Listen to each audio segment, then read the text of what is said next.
करवा चौथ की कहानी। प्राचीन काल में करवा नाम की स्त्री महान पतिव्रता थी जो अपने पति के साथ नदी के किनारे एक गांव में रहती थी।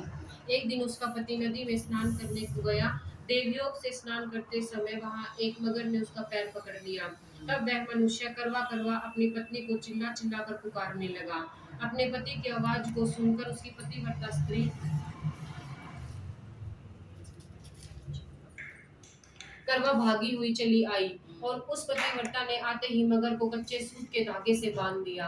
मगर को बांधकर वह अपने पति व्रत धर्म के बल से यमलोक में पहुंचकर यमराज से बोली कि हे भगवान, मेरे पति को मगर ने पकड़ लिया है। इस अपराध में आप अपने बल से मगर को नरक में डाल दो। करवा की यह बात सुनकर यम बोले कि अभी मगर की तो आयु शेष है, अतः मैं अभी उसको कैसे अभी नहीं मार सकता। यमराज की बात सुनकर करवा बोली, यदि आप ऐसा नहीं करोगे तो आपको श्राप देकर नष्ट कर दूंगी। करवा की यह बात सुनकर यमराज भयभीत हो गया। अंततः उस पतिव्रता के साथ जाकर उस मगर को यमलोक को पठा दिया और उसके पति की दीर्घायु होने का आशीर्वाद दिया। उसी दिन से ये करवा चौथ मनाई जाती है और व्रत रखा जाता है। हे करवा माता, जैसे तुमने अपने पति की रक्षा की थी, ऐसे सबके पति की रक्षा करना। जय करवा माता। गणेश जी विनायक जी की कहानी। एक अंधी बुढ़िया थी। उसका एक लड़का और लड़के की बहू थी। वो बहुत गरीब था। वह अंधी बुढ़िया नित्य प्रति गणेश जी का पूजन किया करती थी। गणेश जी साक्षात सन्मुख आकर कहते कि बुढ़िया माई जो चाहे सो मांग ले। बुढ़िया कहती, मुझे मांगना नहीं आता, सो कैसे और क्या मांगू। तब गणेश जी बोले, अपने बेटे और बहू से पूछकर मांग ले। तब बुढ़िया ने अपने पुत्र और बहू से पूछा तो बेटा बोला कि धन मांग ले और बहू बोली कि नाती मांग ले। तब बुढ़िया ने सोचा कि बेटा और बहू तो अपने मतलब की बात भूल रहे हैं।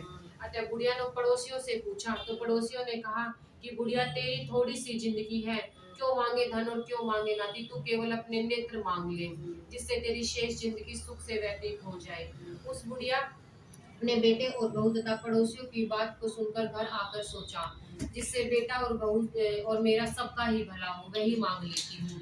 अपने मतलब की तो क्या चीज मांगूंगी। जब दूसरे दिन श्री गणेश जी आए और बोले, बोल बुढ़िया माई, क्या मांगती है। हमारा वचन है, जो तू मांगेगी सो ही पाएगी। गणेश जी के वचन सुनकर बुढ़िया बोली, हे गणराज, यदि आप मुझ पर प्रसन्न है तो 9 करोड़ की माया दे, निरोगी काया दे, अमर सुहाग दे, आंखों में प्रकाश दे, नाती पोते दे और समस्त परिवार को सुख दे और अंत में मोक्ष दे। बुढ़िया की बात सुनकर गणेश जी बोले, बुढ़िया माँ, तूने तो मुझे ठग लिया। क्या जो कुछ तूने मांग लिया है वही सब तुझे मिलेगा। यह कहकर गणेश जी अंतर्धान हो गए। हे गणेश जी, जैसे बुढ़िया माँ के मांगे अनुसार आपने सब कुछ दिया, वैसे ही सबको देना और हमको भी देना, कृपा करना। जय गणेश जी, विनायक जी महाराज।